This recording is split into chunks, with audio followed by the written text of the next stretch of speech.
मैं खुद तंग उस नालायक की नालायकी से। सारा किया धरा इसका है,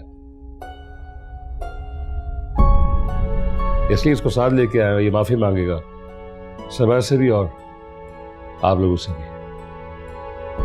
तौबा करें भाई साहब, हम अपने दामाद से माफी मंगवाएंगे जबकि हमें मालूम है कि सारा कसूर सभा का है। ये बहन आपने भी क्या बात कर दी। माफी मांगने से कोई छोटा बड़ा नहीं हो जाता। असल में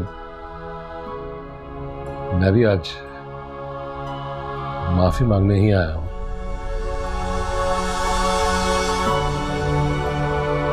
लेकिन आप क्यों माफी मांगेंगे?